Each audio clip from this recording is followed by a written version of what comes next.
இப்போது புதிய அறிமுகம் ஆச்சி ஹோட்டல் சாம்பார் 50 கிராம் ரூபாய் 20 மட்டுமே. No compromise. உங்க சைடுலயும் எங்க சைடுலயும். It's a GT promise.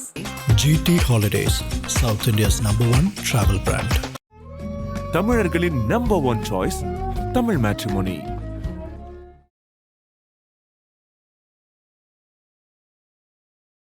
தமிழகத்தில் நிலவக்கூடிய இந்த சட்டம் ஒழுங்கு, குறிப்பாக லா அண்ட் ஆர்டர் இஷ்யூ கிட்டத்தட்ட 2 மாசத்துல 30 கொலைகளுக்கு மேல பதிவே இருக்கு. சீருடையிலேயே இருக்கக்கூடிய காவலர்கள் செய்யக்கூடிய சில விஷயங்கள் அதுவும் ஜாஸ்தியாயிட்டே இருக்கு. தமிழகத்துக்கு நிரந்தர ஒரு டிஜிபி இல்ல. இந்த விவகாரத்தெல்லாம் எப்படி பாக்குது? போலீஸ் நேரடியாக ஒரு பெண்ணுடைய வீட்டுக்கு போகிறான், உடுப்பிலேயே போகிறான், அவளை கூப்பிடுகிறான் என்று சொன்னால் யாரும் சட்டத்திற்கு மேலானவர்கள் இல்லை என்று சொல்லி அவர்களை கொண்டு போய் நிறுத்துவதற்கு அவர்கள் தயாராக இல்லாததற்கு காரணம் மந்திரியின் மீது வழக்கு போலீஸ்காரர் நடத்த வேண்டியிருக்கிறது, எஃப்ஐஆர் போட வேண்டியிருக்கிறது. இவங்க குற்றவியல் நடத்தையாளர்களாக ஆட்சியாளர்கள் இருப்பதால் போலீஸ்காரர்கள் பிரிவிலேஜ் கிளாஸாக மாறிவிடுகிறார்கள். ஒரு பிரதம மந்திரி மதுரைக்கு வந்து வரிசையாக ஊழல் பட்டியல் படிக்கிறார். நான் சொல்கிறேன், யுவர் கவர்மெண்ட் ஹேஸ் ஃபெயில்டு என்பது என்னுடைய கருத்து. 50 ஆண்டுகளாக நம்முடைய சட்டம் தோற்று விட்டது. 30 ஆண்டுகளுக்கு வழக்கு நடத்துவார்கள். 8 கோர்ட்டுக்கு போகும். தண்டிக்கப்பட்டாலும் பொன்முடி ஸ்டே வாங்கி வருவார். இப்படியே போகின்ற நீதி அமைப்பில் ஊழலை ஒழிக்கவே முடியாது. ஹைகோர்ட் செய்த ஒரு காரியத்தை சுப்ரீம் கோர்ட் இல்லாமல் செய்துவிட்டது. பெருவாரியான எண்ணிக்கையில் நீங்கள் ஊழலை புரிந்தாலோ குற்றங்களை புரிந்தாலோ சுப்ரீம் கோர்ட் காம்ப்ரமைஸ் ஆகும் என்றால் இது என்ன சட்டம் என்று வருங்கால வரலாறு நம்மை காரி துப்பாதா என்று கேட்கிறேன். அதிமுக பிஜேபி தவிர மிச்சம் எல்லாம் திமுக விசுவாச கட்சிகளாக ஆக்கப்பட்டிருக்கின்றன. தமிழ்நாட்டு அரசியலே அழிந்து விட்டது. ஒரு தேசிய கட்சியில் திமுக விசுவாச காங்கிரஸ் இருக்கிறது என்று சொன்னால், திருமாவளவனுடைய கட்சியில் திமுக விசுவாச விடுதலை சிறுத்தைகள் இருக்கிறது என்று சொன்னால் இந்த அரசியலை தூக்கி நிறுத்தவே முடியாது. ரஷ்யாவிலே ஆயில் வாங்கலாம் என்று சொல்லி நமக்கு சொல்லுவதற்கு அவர் யார்? நமக்கு அனுமதி கொடுத்து விட்டாராம். அவர் யார்? முதலமைச்சர் கேட்கிறார். முதலமைச்சர் கேட்கிறார். முதலமைச்சர் இப்பொழுது அகில உலக அரசியல் பேச போய்விட்டார். இவருக்கு திடீரென்று இந்திய நாட்டினுடைய அரசியல் தெரிய ஆரம்பித்து விட்டது. மத்திய அரசாங்கத்தினுடைய பொருளாதார கொள்கை ட்ரம்போடு அவர் ஏற்படுத்தி கொண்ட 50% வரியிலிருந்து 18% வரியாக்கியதால் மீண்டும் தமிழ்நாட்டுக்கு அமெரிக்க டாலர் வருகிறது. வருவதனால் உனக்கு 11% உன் பங்கு என்ன என்று கேட்கிறேன். 3 கோடி பேருக்கு இலவச அரிசி மத்திய அரசாங்கத்திலிருந்து வருகிறது. இந்த நாட்டில் இருக்கிறவர்களுடைய வயிறு நிறைவதற்கு மத்திய அரசாங்கத்தினுடைய இலவச உணவு திட்டம் காரணமா? நீ காரணமா? அவன் வாங்குவதை நிறுத்தட்டும். 3 ரேஷன் கடைகள் நீ நடத்திடுவாயா? நீ எல்லாம் நான் தான் என்று சொல்ற. இந்த குளிர்காலத்துக்கு 3000, கோடை காலத்துக்கு 2000 கொடுத்தா சரியாக போயிடுமா என்று கேட்கிறேன் நான். ஆதரணியர்களுக்கு அன்பு வணக்கம். இன்றைய சிறப்பு நேர்காணலில் நம்முடன் இருந்திருக்கிறார் தமிழ்நாடு தன்னுரிமை கழக தலைவர் பழகற்பி அவர்கள். வணக்கம். தமிழ்நாட்டில் இப்போ அரசியல் தொடர்பாக தேர்தல் ஒட்டி இருக்கிறதால அதுல இருந்து ஆரம்பிக்கணும். ஆனா அதற்கு முன்பாக தமிழகத்தில் நிலவக்கூடிய இந்த சட்டம் ஒழுங்கு, குறிப்பாக இந்த லா அண்ட் ஆர்டர் இஷ்யூ, அதிலும் ஒரு இப்போ செய்தி வந்திருக்கிறத பார்த்தோம் அப்படின்னா கிட்டத்தட்ட 2 மாசத்துல 30 கொலைகளுக்கு மேல பதிவே இருக்கு அப்படிங்கிறது ஒண்ணு. சீருடையிலேயே இருக்கக்கூடிய காவலர்கள் செய்யக்கூடிய சில விஷயங்கள் அதுவும் ஜாஸ்தியாயிட்டே இருக்கு. தமிழகத்துக்கு நிரந்தர ஒரு டிஜிபி இல்லை. இந்த விவகாரத்தெல்லாம் எப்படி பார்க்குறீங்க? அதாவது இன்னும் பல்லு பிடிங்கி பல்பீர் சிங்க்கு பதவி கொடுத்து வைத்திருக்கிறார்களே, அவருக்கு பேரே பல் பிடிங்கி பல்பீர் சிங்கு, மறுபடியும் பதவியில் வைத்திருக்கிறார்கள். அவர் செய்த குற்றங்களெல்லாம் ஒரு பக்கம் அது பாட்டு நடந்து கொண்டிருக்கும். பிறகு காலப்போக்கில் ஒன்றும் இல்லாமல் போய்விடும். அப்பனையும் மகனையும் திருநெல்வேலியில் போலீஸ்காரர்கள் அழைத்து கொண்டு போய் கொன்றது, நம்ம மானாமதுரைக்கு பக்கத்தில் நடந்த போலீஸ்காரர்கள் அடிக்க சொன்னால் நீ அடிப்பாயா என்றெல்லாம் கேட்கிறார் ஜட்ஜு. மேலதிகாரி அடிக்க சொன்னால் அடிப்பாயா என்று கேட்க. இதெல்லாம் ஏதாவது 1-2 மட்டும் மக்களுடைய கவனத்துக்கு கொண்டு வரப்பட்டு இது பேசப்படுகிறதே தவிர பொதுவாக நம்முடைய போலீஸ் துறை இது ப்ரிவிலேஜ் கிளாஸாக இருக்கிறது. அதற்கு காரணம் ஆட்சியில் இருப்பவர்கள் தப்பு செய்கின்றவர்கள் என்கின்ற காரணத்தினால் இவர்களை ப்ரிவிலேஜ் கிளாஸாக வைத்துக்கொள்ள முடிகிறது. தூத்துக்குடியில் என்றைக்கு 13 நிரபராதிகளை ஊர்வலம் போன எளிய மக்களை 17 போலீஸ்காரர்கள் ஸ்டெர்லைட் கம்பெனியினுடைய தயவுக்காக கொன்றார்களோ அப்பொழுது அவர்களுக்கு 2வது சம்பளம் நடக்கிறது. அதை எடப்பாடி காலத்தில் நடந்தது. எடப்பாடி காலத்திலும் போலீஸ் அவருடைய எனக்கு இது தெரியவே தெரியாது என்று சொல்லுகின்ற அளவிற்கு போலீஸ் 2வது சம்பளத்தை பெறுகின்றவனாக ஸ்டெர்லைட் கம்பெனியுடைய கையாட்களாக கலெக்டரிலிருந்து போலீஸ் அதிகாரிகள் செயல்பட்டார்கள். ஆகவே அதுக்கு அடுத்த கட்டத்தில் ஸ்டாலின் காலத்தில் விசாரணை கமிஷன் தீர்ப்பு சொல்லுகிறது, கிரிமினல் வழக்கு பதிந்து அவர்களை நிறுத்துங்கள் என்று. வழக்கே போடவில்லை. அவர்களுக்கு பதவி இடமாற்றம் மட்டும் செய்து விட்டு விட்டார். ஆகவே இந்த போலீஸ் நேரடியாக ஒரு பெண்ணினுடைய வீட்டுக்கு போகிறான், உடுப்பிலேயே போகிறான், அவளை கூப்பிடுகிறான் என்று சொன்னால் இதெல்லாம் அந்த ப்ரிவிலேஜ் கிளாஸாக நடத்தப்படுவதற்கு காரணம் இது ஒரு கிரிமினல் கிளாஸாக பாலிட்டிஷியன்ஸ் இருக்கிறார்கள். அவர்கள் குற்ற நடத்தை உடையவர்களாக இருக்கிற காரணத்தினால் போலீஸ்காரர்களை தங்களுடைய கையாளாக வைத்துக் கொள்வதற்கு அவர்களை அதிருப்திப்படுத்துவதற்கு அவர்கள் தயாராக இல்லை. அவர்கள் பெரிதாக தப்பு செய்கின்ற போது யாரும் சட்டத்திற்கு மேலானவர்கள் இல்லை என்று சொல்லி அவர்களை கொண்டு போய் நிறுத்துவதற்கு அவர்கள் தயாராக இல்லாததற்கு காரணம் மந்திரியின் மீது வழக்கு போலீஸ்காரன் நடத்த வேண்டியிருக்கிறது, எஃப்ஐஆர் போட வேண்டியிருக்கிறது. அப்போ அவன் எஃப்ஐஆர் போடாமல் KN நேருவை கைது செய்யாமல் இருக்க வேண்டும் என்று சொன்னால் அது ப்ரிவிலேஜ் கிளாஸாக நடத்தப்பட வேண்டும் போலீஸ். இவங்க குற்றவியல் நடத்தையாளர்களாக ஆட்சியாளர்கள் இருப்பதால் போலீஸ்காரர்கள் ப்ரிவிலேஜ் கிளாஸாக மாறிவிடுகிறார்கள். ஆகவே சட்டம் ஒழுங்கெல்லாம் இதற்குள் நடக்கவே நடக்காது. போக போக இன்னும் கீழ்நிலைக்குத்தான் இது போகுமே தவிர ரொம்ப இது மோசமான நிலைமை. அதாவது எந்த மந்திரியும், அதாவது பழைய காலத்தில் 12ஆம் நூற்றாண்டில் அந்த மன்னன் சொன்னான், நான் ஐ ஆம் எபவ் லா என்று சொன்னான் ஒரு மன்னன். 12ஆம் நூற்றாண்டு இங்கிலாந்து மன்னன் பெரிய கிளர்ச்சி செய்தார்கள். நீ விரும்புகின்றவனையெல்லாம் உள்ளே வைக்கிறாய், யாரையும் பிடித்து உன்னுடைய விருப்பு வெறுப்புக்கேற்ப ஆட்சி நடத்துகிறாய், எங்களுக்கெல்லாம் ஒரு நிம்மதி இல்லை என்று சொல்லி பெரிய கிளர்ச்சி செய்த போது கடைசியில் இந்த மன்னன் பணிந்து வந்து நானும் சட்டத்திற்கு உட்பட்டவன் தான் என்பதை ஒப்புக்கொண்டார். இங்கிலாந்து வரலாற்றில் அதை மேக்னா கார்ட்டா என்று சொல்லுகிறார்கள். அது சட்டம் எல்லாரையும் விட மேலானது என்பது முதல் முறையாக மனித குல வரலாற்றிலேயே நிறுவப்பட்டது அப்பொழுதுதான். அதனாலே அதுக்கு மேக்னா கார்ட்டா என்று வரலாற்றில் அதுக்கு பெரிய புகழ் ஒன்று உண்டு. மேக்னா கார்ட்டாவே கிடையாது. யாரும், அதாவது ஒரு நீதிபதி வழக்கு போட வேண்டும், அந்த வழக்கை போட மறுக்கிறார்கள் நேருவின் மீது. ஹைகோர்ட்டு கூப்பிட்டு சொல்லுகிறது வழக்கு பதி என்று. பிறகு மீண்டும் பதிவதில்லை. இப்பொழுது கண்டெம்ட் ஆஃப் கோர்ட்டுக்கு போகிறார்கள். நீ வழக்கு பதிவதற்கே நீதிமன்றம் உள்ளே வந்து சொல்ல வேண்டும், அப்புறமும் கண்டெம்ட் ஆஃப் கோர்ட் மூலம்தான் சொல்ல வேண்டும் என்கின்ற நிலை இருந்தால் ஒரு ஒழுங்கும் இருக்காது, ஒரு நீதியும் இருக்காது. பகிரங்கமாக ஸ்டாலின் சொல்லுகிற செய்தி ஒன்றே ஒன்று தான், ஒரு கிரிமினல் குற்றவாளியை சிறைச்சாலையில் நான் மந்திரியாக்குவேன், என்னுடைய மந்திரிகள் யார் தவறு செய்தாலும் அவர்களின் மீது முதல் தகவல் அறிக்கை பதிவு செய்ய மாட்டோம், வழக்குகள் நடக்காது. அமலாக்கத்துறை என்ன வேண்டுமானாலும் செய்யட்டும், நாங்கள் முதல் தகவல் அறிக்கை பதிவு செய்ய மாட்டோம், எந்த வழக்கு நடக்காது. புலனாய்வுத்துறை 10 அடி சாலை 100 கிலோமீட்டருக்கு இல்லை, குற்ற வழக்கை நடத்து என்று சொன்னால் நடத்த மாட்டார்கள். ஆகவே அவர்கள் மன்னர்களே நாங்கள் சட்டத்திற்கு உட்பட்டவர்கள் என்று ஒப்புக்கொள்ளப்பட்ட நிலைக்கு பிறகு நாங்கள் சட்டத்திற்கு மேலானவர்கள், இதை பற்றி கேட்காதே. ஆகவே 50 ஆண்டுகளாக நம்முடைய சட்டம் தோற்றுவிட்டது. ஒரு மந்திரியையும் 30 ஆண்டுகளுக்கு வழக்கு நடத்துவார்கள், 8 கோர்ட்டுக்கு போகும், தண்டிக்கப்பட்டாலும் பொன்முடி ஸ்டே வாங்கி வருவார். இப்படியே போகின்ற நீதி அமைப்பில் ஊழலை ஒழிக்கவே முடியாது.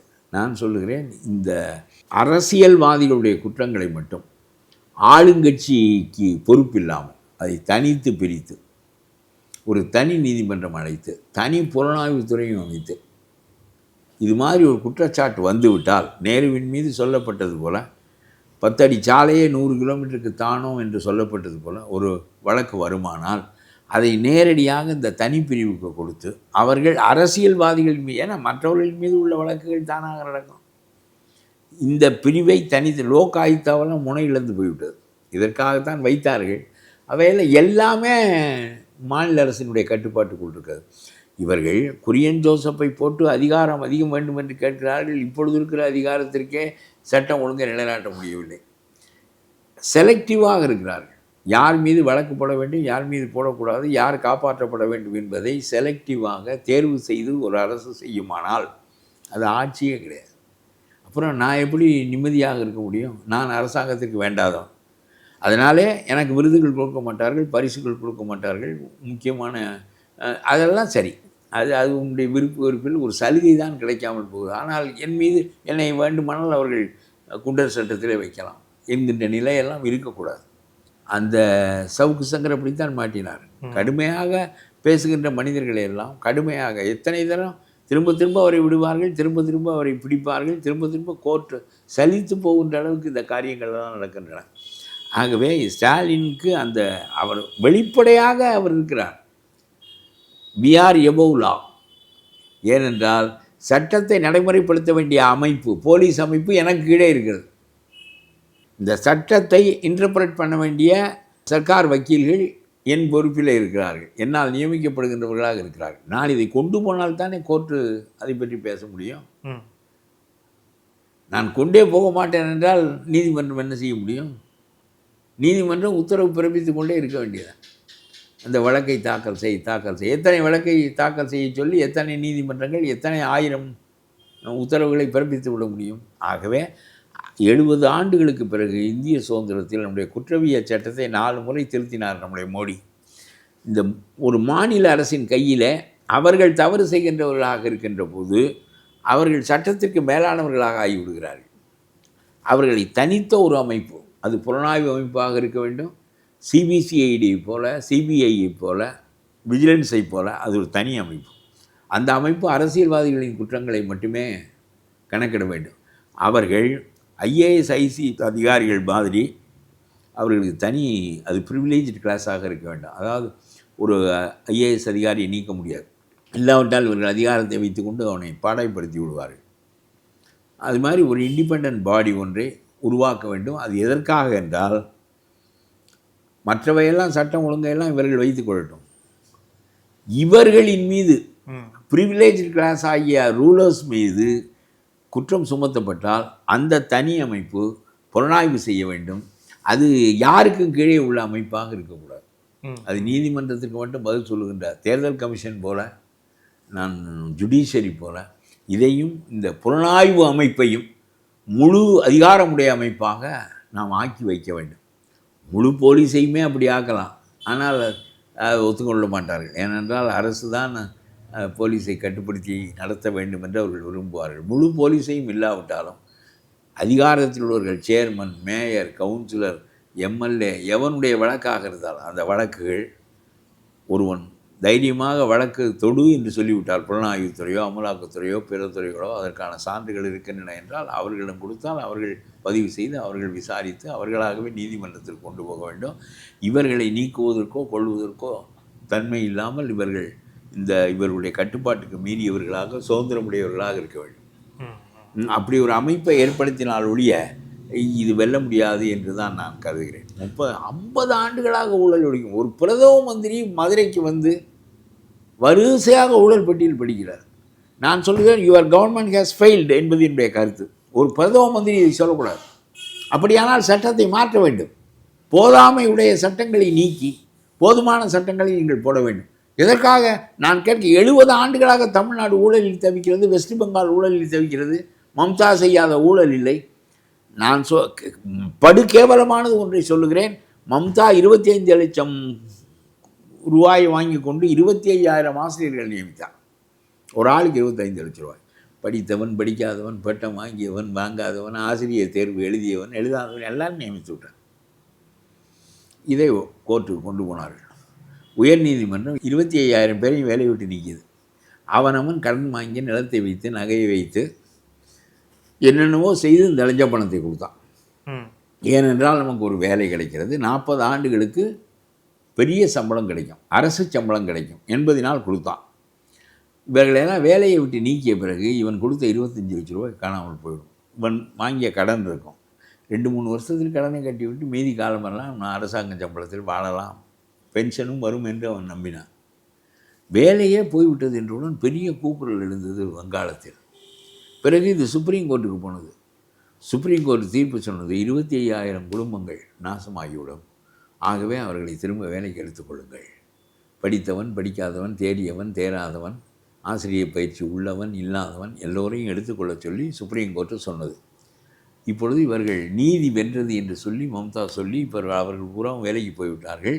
தகுதியற்றவர்கள், லஞ்சம் கொடுத்து அந்த வேலையை வாங்கியவர்கள் உள்ளே போய்விட்டார்கள். அந்த வழக்கு முடித்து வைக்கப்பட்டது என்று சொன்னால், பெருவாரியான எண்ணிக்கையில் நீங்கள் ஊழலை புரிந்தாலோ குற்றங்களை புரிந்தாலோ சுப்ரீம் கோர்ட் காம்ப்ரமைஸ் ஆகும் என்றால் இது என்ன சட்டம் என்று நான் கேட்டேன். ஹைகோர்ட் செய்த ஒரு காரியத்தை சுப்ரீம் கோர்ட் இல்லாமல் செய்துவிட்டது. அப்படியானால் நான் கேட்கிறேன், இந்திய சட்டங்கள் என்பவை எண்ணிக்கையில் கூடுதலான மனிதர்கள் செய்தால் அதை சமரசப்படுத்தி கொள்ளும் சுப்ரீம் கோர்ட் என்ற நிலை இருந்தால் இது என்ன சட்டம் என்று வருங்கால வரலாறு நம்மை காரி துப்பாதா என்று கேட்கிறேன். சுப்ரீம் கோர்ட் வெட்கப்பட வேண்டாமா? 11 பெஞ்சு 21 பெஞ்செல்லாம் வைத்துக்கொண்டு நீங்கள் நீதி சொல்லுகிறீர்களே, யூ ஆர் இன்டர்பிரட்டிங் கான்ஸ்டிடியூஷன், என்ன இது நீதி என்று கேட்கிறேன். நம்முடைய ஹைகோர்ட்டு செந்தில் பாலாஜி வழக்கிலே சொன்னது, நான் லஞ்சம் வாங்கினேன் என்று ஒரு மனிதன் ஒப்புக்கொண்டான், வாங்கிய லஞ்சத்தை திருப்பி கொடுத்து விட்டேன் என்று சொன்னான். திருப்பி வாங்கி கொண்டவர்களும் எங்களுக்கு பணம் வந்து சேர்ந்து விட்டது என்று சொன்னார்கள். என்ன, உடனே நம்முடைய உயர்நீதிமன்றம் சொன்னது அந்த வழக்கை தள்ளுபடி செய்கிறேன் என்று விடுவித்து விட்டது. சுப்ரீம் கோர்ட்டு சொன்னது இது அடிப்படையானால் ஒவ்வொரு திருடனும் வழக்குக்கு வருகின்ற போது நான் வாங்கியதை எடுத்த இடத்திலேயே வைத்து விட்டேன், ஆகவே எனக்கு தண்டனை கூடாது என்று சொல்லுகின்ற நிலைமை வரும். இது சட்டத்திற்காக, இது நான் சொல்கிறேன், சுப்ரீம் கோர்ட் இந்த வார்த்தைகளை சொல்லவில்லை. ஆகவே இதை நாளைக்கு திருடன் பூராவும் பயன்படுத்துவான். வழக்குக்கு வந்து விட்டால் நான் எடுத்த சாமானை வைத்து விட்டேன், வீட்டுக்காரரும் ஒரு 30 லட்சம் ரூபாய் பெருமான நகை திரும்ப வந்து விட்டது, நமக்கு என்ன வேணும், தண்டனை கொடுத்தாலும் இல்லாவிட்டால் என்ன, சமரசமாக போய்விட்டால் ஒரு திருடனையும் தண்டிக்க முடியாது என்கிற அடிப்படையில் சுப்ரீம் கோர்ட் ஒழுங்காக சுப்பிரமணியம் இருந்தார். ரொம்ப சிறந்த நீதி அரசர் அவர் ஓய்வு பெற்று விட்டார். அவர் அந்த தீர்ப்பு சொல்லி மறுபடியும் இந்த வழக்கு உயிர் பெற்றிருக்கிறது. நான் கேட்கிறேன், ஒரு உயர் நீதிமன்றம் இப்படி ஒரு தீர்ப்பு சொல்லுகிறது, ஒரு உச்ச நீதிமன்றம் இப்படி ஒரு தீர்ப்பு சொல்லுகிறது என்று சொன்னால் இதெல்லாம் சட்டத்தின் தற்கொலை என்று தான் நான் சொல்லுவேன். அது ஆகவே ஒன்றும் கிடையாது. ஆட்சியில் இருப்பவர்கள் தங்களை தண்டித்து கொள்ள ஒப்புக்கொள்ள மாட்டார்கள், எல்லாத்தையும் மூடி மறைத்து விடுவார்கள். கோர்ட்டுகளும் பெருவாரியான எண்ணிக்கையில் அந்த தவறுகள் நடக்கின்ற போது என்ன செய்வது என்று கையை பிசைந்தால் கடைசியிலே இந்தியா என்பது ரொம்ப கேடுகட்ட நாடாக போய்விடும். பிரதம மந்திரி குற்றஞ்சாட்டக்கூடாது, இவர்கள் செய்கின்ற தவறுகளை ஒடுக்குவதற்கு இருக்கின்ற சட்டங்கள் போதுமா என்று அந்த சட்டங்களை நீங்கள் பாய்ச்ச வேண்டும். பழி வாங்குகிறான் என்பதற்கெல்லாம் வேலை இல்லை. எல்லா திருடனும் தான் சொல்லுகிறான், சப் இன்ஸ்பெக்டர் எனக்கு காசு கேட்டார், நான் கொடுக்க மாட்டேன் என்று சொன்னேன், ஆகவே என் மீது கேஸ் போட்டார் எஜமானே என்று தான் கோர்ட்டில் சொல்லுவான். அது மாதிரி சொல்லுகிறார் ஸ்டாலின். அதை பற்றியெல்லாம் நீங்கள் கவலைப்பட வேண்டாம். சட்ட ரீதியாக ஒரு பிரதம மந்திரி புகார் சொல்லி கொண்டிருப்பதை விட ஏன் இந்த ஊழல் பகிரங்கமாக நடைபெற முடிகிறது, ஊழல் அரசாங்கம் ஏன் திரும்ப திரும்ப வர முடிகிறது, இதை நான் புதிதாக உங்களிடம் பேசுகிறேன். ஏன் திரும்ப திரும்ப இந்த ஊழல் அரசாங்கம் வர முடிகிறது, எங்கே சட்டத்தில் ஓட்டை இருக்கிறது, அதை அடைத்து மறுபடியும் ஊழல் அரசாங்கம் நடைபெறாதவாறு புகார் நல்ல புகார் சொல்லணும். நீங்கள் எதுக்கு பிரதம மந்திரி புகார் சொல்லுகிறீர்கள் என்று கேட்கிறேன். எனக்கு கையால் ஆகாத ஆள் நான் குழந்தை கொண்டு புகார் சொல்லுவேன், கவனத்திற்கு கொண்டு வருவேன். நீங்கள் கவனத்திற்கு கொண்டு வரக்கூடாது. தோற்கடிப்பது என்பது சட்டம் இருக்கிறது, அந்த சட்டத்தை இல்லாவிட்டால் போதிய சட்டத்தை உருவாக்குங்கள், போதிய அமைப்புகளை உருவாக்குங்கள். மாநில அரசாங்கங்கள் தவறு செய்ய முடியாது என்கிற நிலைமையை நீங்கள் ஏற்படுத்துங்கள். சும்மா இவன் கூட்டணி சேர்ந்து கொண்டு உங்களை எதிர்ப்பது, சும்மா RSS சங்கி என்று பேசுவது, அதெல்லாம் அரசியல், அதை பற்றி பரவாயில்லை. ஆனால் நீங்கள் இந்த அரசாங்கம் ஊழலான அரசாங்கம் என்று பிரதம மந்திரி புகார் சொல்வாரே, ஆனால் நான் இந்த பிரதம மந்திரி பலவீனமாக இருக்கிறார் என்று நான் குற்றம் சொல்வேன். He is a week prime minister. அதனால் சவுக்கெடுத்து அடிப்பதற்கான அதிகாரம் உங்கள் கையில் மத்திய அரசாங்கம் என்ன சட்டமும் போடலாம். பார்லிமெண்ட் கேன் எது வேணால் ஹி கேன் எனாக்ட். ஒன்றும் செய்யாமல் பேசாமல் இருந்து விட்டு இது புகார் சொல்லி கொண்டு ஆட்சி மாற்றம் நடந்தால் மட்டும் என்ன தேவதூதர்களா? எதிர்கட்சியில் இருக்கிறவர்களெல்லாம் இருக்கட்டும், அவர்களுக்கு இவர்கள் பரவாயில்லை என்று தான் நாம் வர வேண்டும் என்று சொல்லுகிறோமே தவிர இந்த முறையே மாறும் என்ற நிலை இல்லையே. எவனுமே தவறு செய்ய முடியாதவாறு வாட்டர் டைட்டாக செய்யுங்கள். அதல்லவா ஃபுல் ப்ரூஃப் மெத்தட் வேணும் அல்லவா? ஃபுல் ப்ரூஃப் மெத்தட் இல்லையே. பிரதம மந்திரியே புகார் சொல்லுகிறாரு.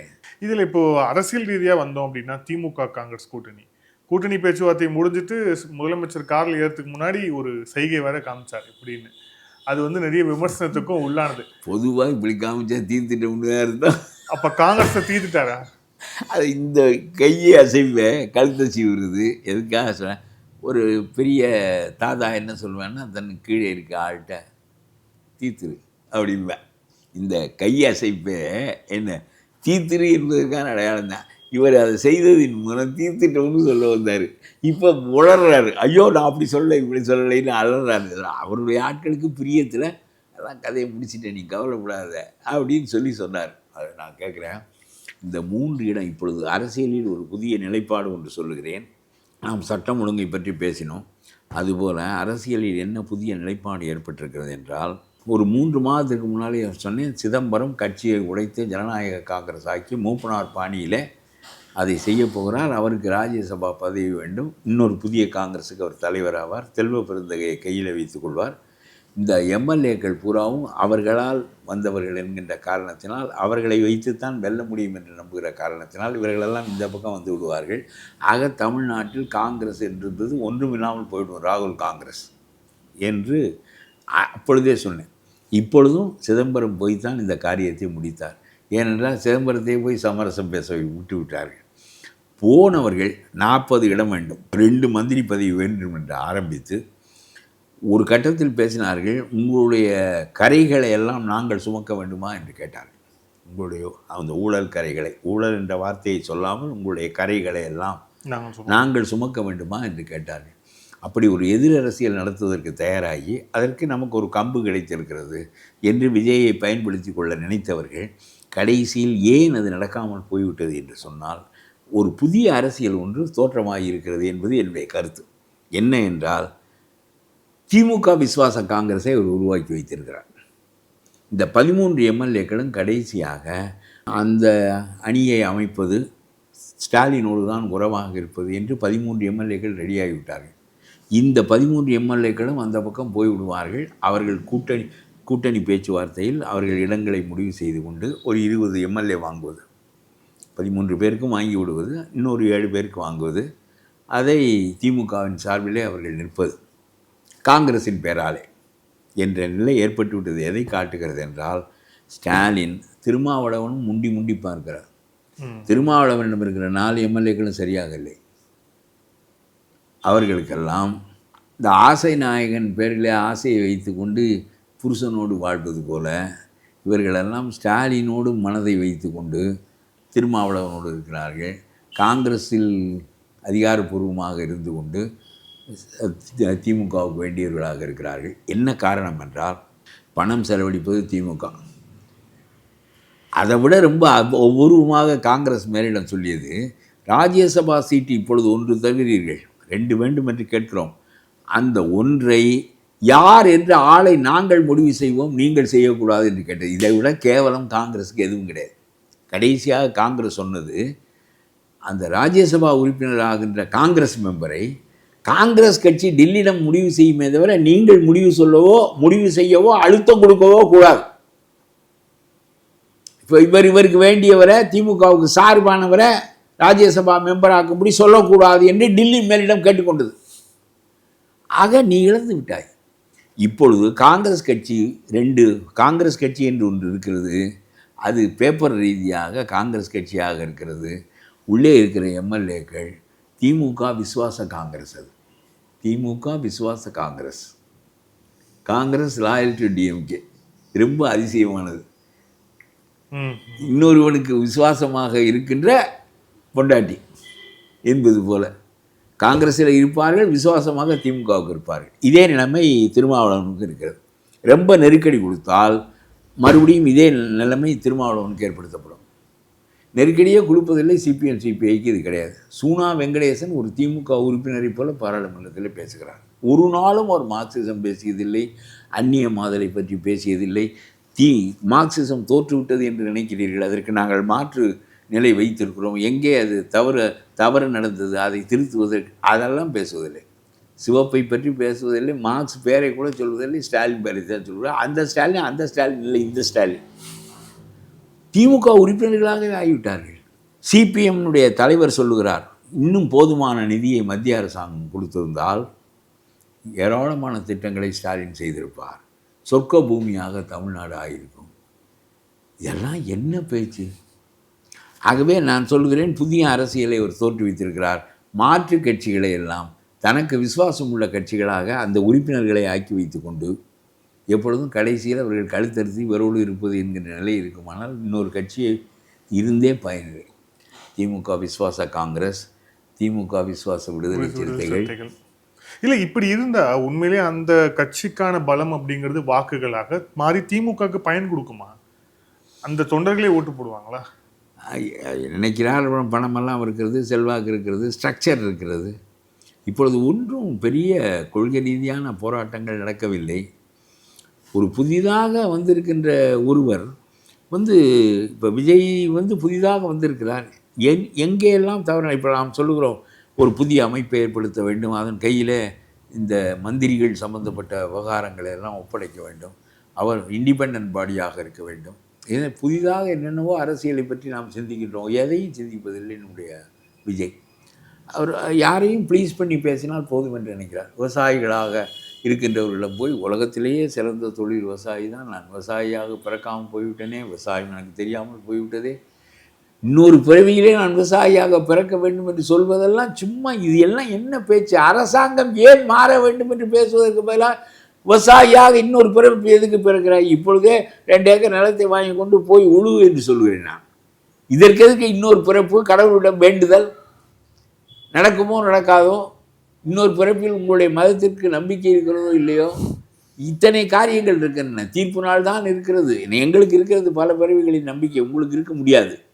ஆகவே நான் என்ன சொல்லுகிறேன் என்றால், விவசாயம் அவ்வளவு சிறந்தது, அதில் ஒன்றும் மறுப்பே இல்லை. திருவள்ளுவர் விவசாயத்தை பற்றி மட்டும்தான் அவ்வளவு பெருமையாக சொல்லுகிறார். உழுவார் உலகத்தாருக்கு ஆணி என்று சொல்லுகிறார். அது மாற்றம் இல்லை. ஆனால் அவ்வளவு பெருமையாக விவசாயிகள் நினைப்பான், ஆகா நாமெல்லாம் அந்த பிறப்பை பிறந்தோம், விஜய்க்கு கொடுத்து வைக்கவில்லை என்று நினைப்பதோடு அது முடிந்தது. இப்போது வேலை செய், நிலத்தை வைத்திரு, உழு, இதெல்லாம் இந்த வெட்டி பேச்சுக்களே பேசுகிறார்களே தவிர ஒரு புதிய கருத்தை எடுத்து வைத்து எங்கேயெல்லாம் தவறு. நாம் சொல்லுகிறோம் பிரதம மந்திரி எதற்கு குற்றம் சொல்லுகிறார்? சட்டத்தை மாற்றி அமைப்பதற்கான பாராளுமன்ற வலிமை அவருக்கு இருக்கிற போது அவர் எதற்கு குற்றம் சொல்லி கொண்டிருக்கிறார் என்று நாம் கேட்கிறோம். அவர் கேட்பதில்லையே. ஆகவே சும்மா கட்சிகளெல்லாம் புதிய கட்சிகள் எதற்காக? ஒரு கூட்டம் வைத்திருக்கிறவன் எவனும் கட்சி ஆரம்பிக்கலாம், ஜாதி பலம் உள்ளவன் ஆரம்பிக்கலாம், கூட்டம் வைத்திருக்கிறவன் ஆரம்பிக்கலாம்.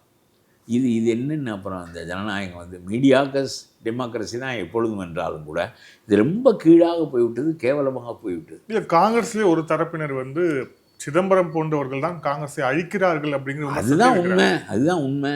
அவர் 100 நாள் சிறைக்கு போயிட்டு வந்தார்.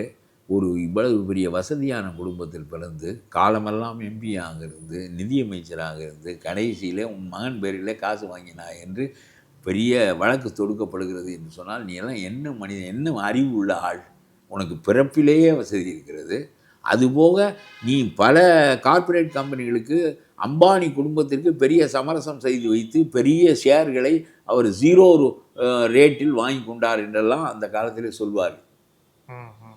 அதாவது அதுக்கு என்ன என்றால், சரி ஒரு 1,00,000 ஷேரு, 5 லட்சம் ஷேரு, 2 லட்சம் ஷேரு என்று இப்படியெல்லாம் சொல்லுவார்கள். நான் சொல்லுகிறேன், உங்களுடைய பதவிகளை எப்படி கீழாக 100 நாள் சிறைக்கு போயிட்டு வரலாமா? நீ பிறந்த குடும்பத்திற்கும் நீ படித்த படிப்புக்கும் போய் கேம்பிரிட்ஜில் படித்து விட்டு வருகிறாய், ஒரு அண்ணாவை நீ கொண்டு போக முடியுமா? உன்னுடைய நுகர்ச்சிக்கு மேலாக கைவண்டி எடுக்கிற ஒருவனுடைய நுகர்ச்சிக்கும் உன்னுடைய நுகர்ச்சிக்கும் உள்ள வேறுபாடு, நீ 5 நட்சத்திர ஹோட்டலில் உட்கார்ந்து சோபாவில் உட்கார்ந்து சாப்பிடலாமே தவிர 2 பேருடைய உணவு தேவையும் ஒன்று தான், பெண் தேவையும் ஒன்று தான், மூப்பும் ஒன்று தான், நோயும் ஒன்று தான், சாவும் ஒன்று தான். ஏன் இந்த லஞ்சத்திற்குள் நீ போகிறாய்? அப்புறம் என்ன நீ படிப்பு? எதுக்கு கேம்பிரிட்ஜில் போய் படிக்கிறாய்? இந்திய தர்மத்தை படித்திருந்தாலே இது விளங்குமே. இந்திய ஜனநாயக காங்கிரஸ் வைத்தே டிபாசிட் போய்விட்டது. ஒரு ஜனநாயக காங்கிரஸ் வைத்து மூப்பனாரோடு உரசி விட்டு ஒரு தனியாக போனார், தனியாக கட்சி வைத்தார். அந்த காலத்தில் நான் பானா சிதம்பரம், திமுகவினுடைய சிதம்பரம் எல்லாரும் எம்எல்ஏ தேர்தலில் நின்று தோற்றம் உங்களுக்கு தெரியாது. 71 76 3 பேரும் எம்எல்ஏக்கு நின்றோம். அது எம்ஜிஆர் முதலமைச்சரான எம்ஜிஆருடைய ஆள் ஆர்.எம். வீரப்பனுடைய நிலத்தை உழுது கொண்டிருந்தவன் எம்எல்ஏ ஆகிவிட்டான். கேம்பிரிட்ஜில் படித்த சிதம்பரம் அவுட்டு, நான் அவுட்டு, திமுக பழைய எம்எல்ஏ சிதம்பரம் அவுட்டு, எல்லாரும் அவுட்டு. என்ன அது மூஞ்சியே தெரியாது. ஆள் கிடைக்காம வாரத்துக்கு உழுகிறவனுக்கு பிடிச்சி எம்எல்ஏ ஆக்கி விட்டார். அப்படி ஒரு செல்வாக்கு எம்ஜிஆருக்கு இருந்தது. அந்த காலத்தில் காங்கிரஸில் தூணை நிறுத்தினாலும் ஓட்டு போடுவார்கள். ஒரு காலம் இருந்துச்சு. அது மாதிரி ஒரு காலம் பின்னால் எம்ஜிஆருக்கு வந்தது. அதனாலே சொல்லுகிறேன், அந்த சிதம்பரம் அதற்கு பிறகு ஆர்.வி. சாமிநாதனுக்கு எம்பி பதவி சீட்டை கொடுத்து விட்டார்கள், எனக்கு கொடுக்கவில்லை என்று கட்சியை விட்டு ஓடிவிட்டார். ஓடி பெரிய அறிக்கையெல்லாம் விட்டு ஆர்.வி. சாமிநாதனின் தகுதி எங்கே? ஆர்.வி. சாமிநாதன் சுதந்திர போராட்டத்தில் இருந்தவர், காங்கிரஸோடு சேர்ந்து வளர்ந்தவர், காங்கிரஸ் அந்த மாவட்டத்தில் வளர்த்தவரே அவர் தான். பெரிய குடும்பம் ஆர்பி சாமிநாதன் குடும்பம். ஆனால் இவருக்கு கேம்பிரிட்ஜில் படித்தவன் மட்டும்தான் புத்தி உள்ளவன். அதனால் அவர் தகுதி என்ன, என் தகுதி என்ன? ஆங்கிலம் பேச தெரிந்தவனெல்லாம் அறிவாளி என்று நம்புகிற நாட்டில் இவர்களை போன்றவர்கள் கையை தூக்கித்தான் பேசுவார்கள். ஆங்கிலத்தை நெருடல் இல்லாமல் பேச தெரிவதை அறிவா என்று கேட்கிறேன் நான்.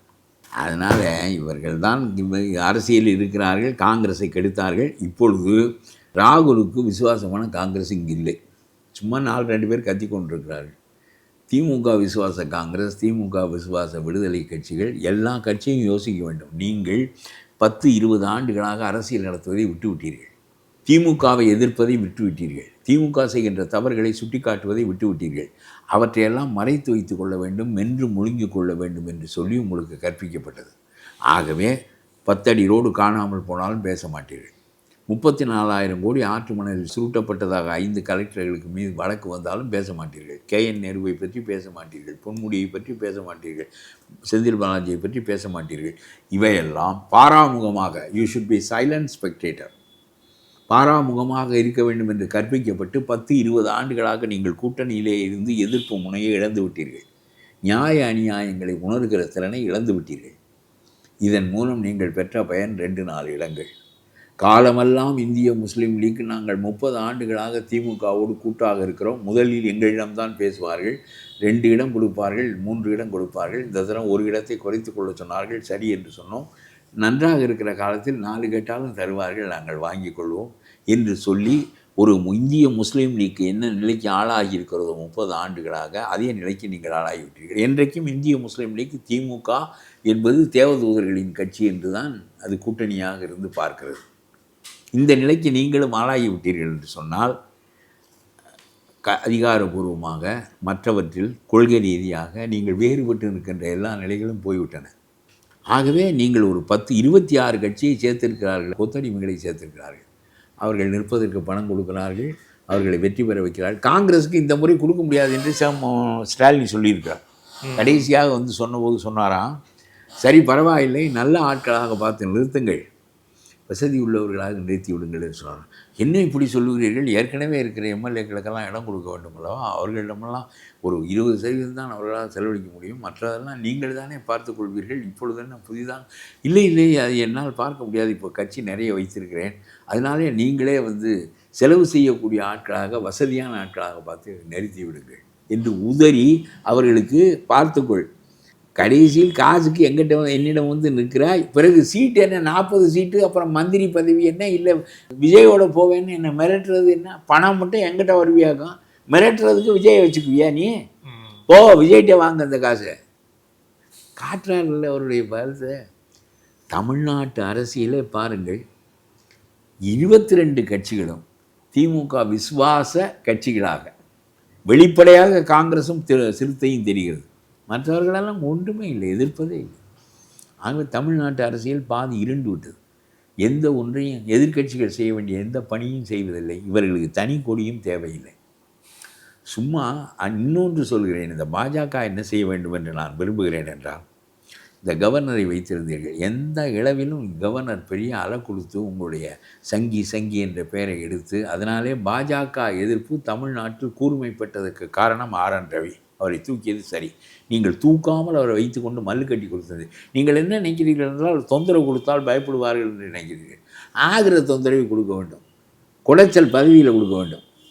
100,000 ஊழல் செய்திருக்கிறான், அவனை செயல்பட விடாமல் முடக்க உங்களால் முடியும். நம்முடைய சட்டங்கள் அதற்கு இடம் கொடுப்பதில்லை. நம்முடைய சட்டங்கள் முனை இல்லாத சட்டங்கள்.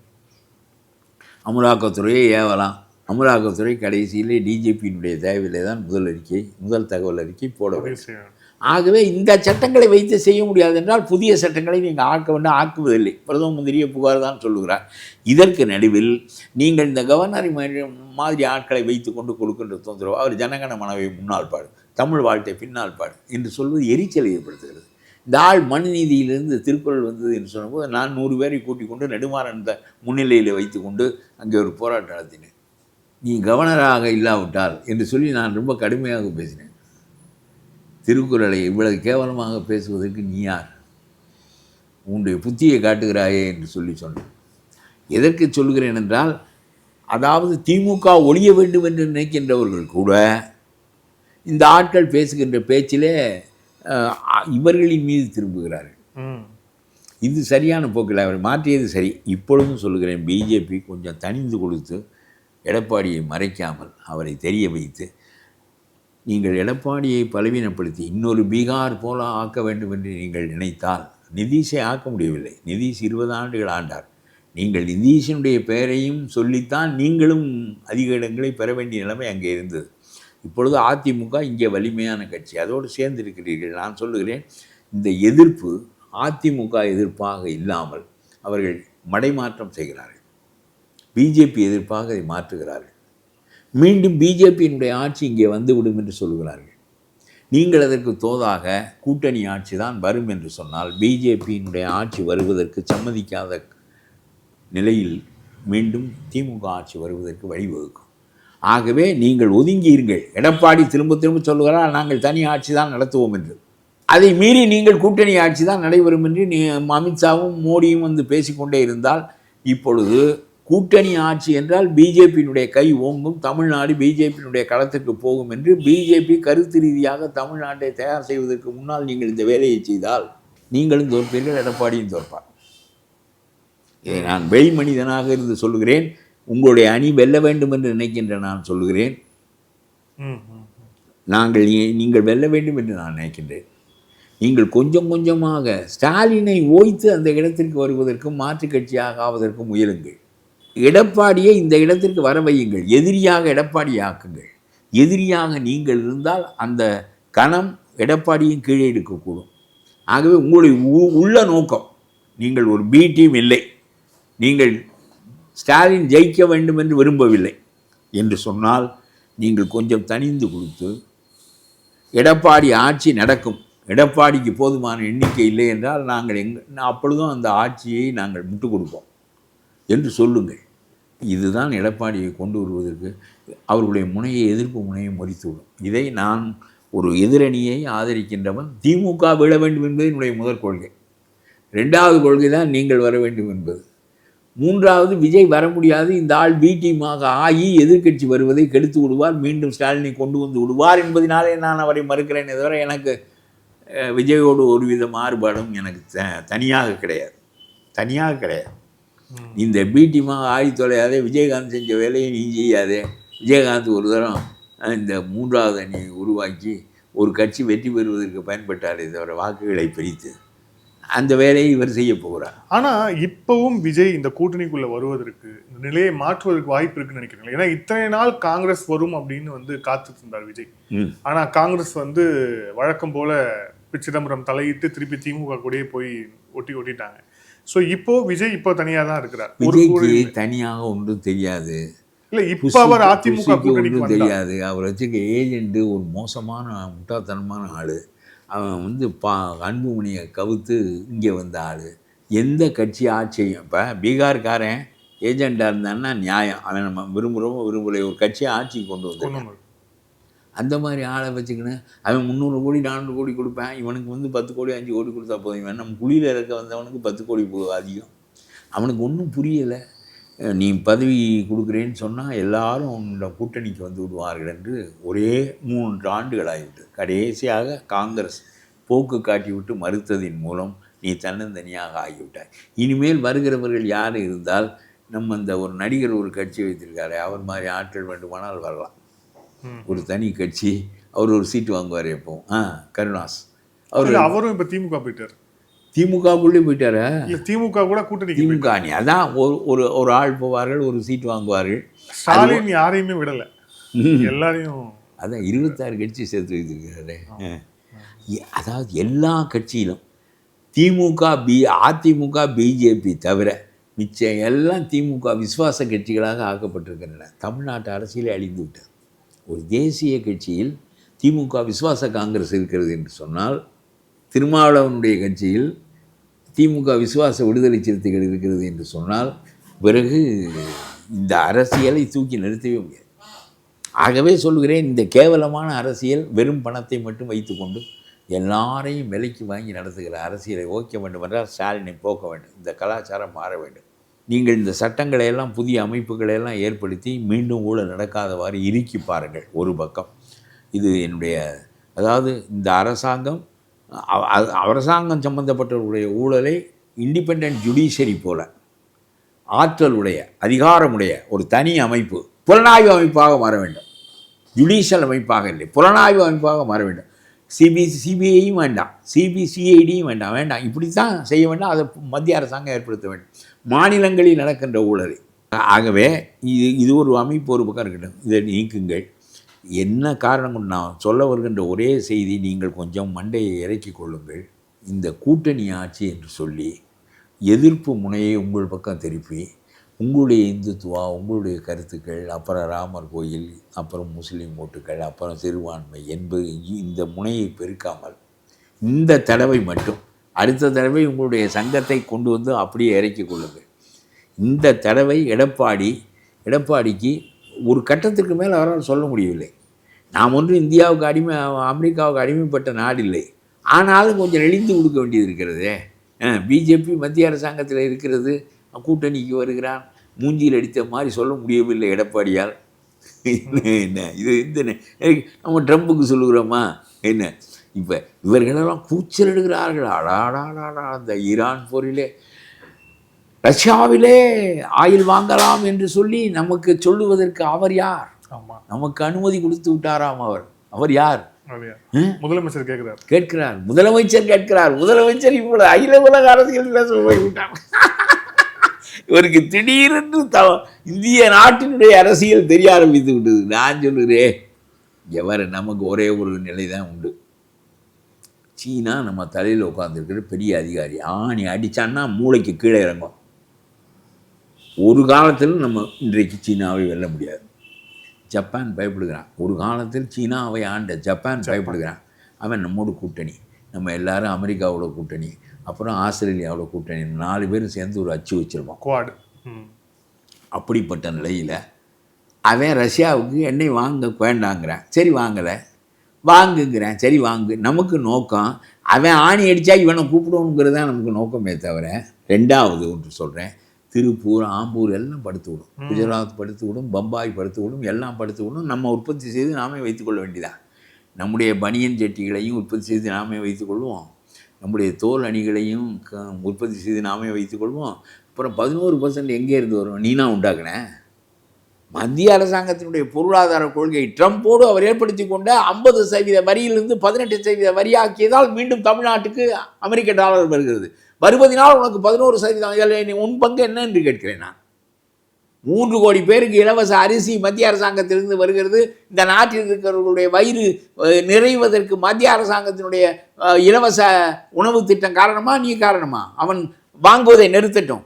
3 ரேஷன் கடையெல்லாம் நீ நடத்திடுவாயா? நீ எல்லாம் நான் தான் என்று சொல்கிறார். இந்த 3000 ரூபாய் கொடுத்தால் குளிர்காலத்துக்கு 3000, கோடை காலத்துக்கு 2000 கொடுத்தா சரியாக போயிடுமா என்று கேட்கிறேன் நான். இதெல்லாம் சும்மா வீட்டு வசதி திட்டம். பிரதம மந்திரி சொல்லுகிறார், எத்தனையோ 1000 கோடி கொடுக்குறோம், அதில் 40% வீடுகள் கட்டப்படாமல் இருக்கிறது, அதற்கு அவர்கள் இடங்களை ஒதுக்கவில்லை, மார்க் செய்யவில்லை, அதனாலே இது ஒரு கேவலமான அரசியல் என்று சொல்கிறார். மத்திய அரசாங்கம் வீடு கட்டி கொடுத்தது என்ற பெயர் வந்து விடக்கூடாது என்பதற்காக இவர்கள் அதை மார்க் செய்து நடைமுறைப்படுத்த வேண்டிய வேலை மாநில அரசாங்கத்தை சேர்ந்தது. கொடுப்பதை நீ செயல்படுத்த மாட்டேன் என்கிறாய், கொடுக்காத பணத்தை அவன் கொடுக்கவில்லை என்று சொல்கிறாய். இதெல்லாம் ரொம்ப கேவலமாக இருக்கிறது.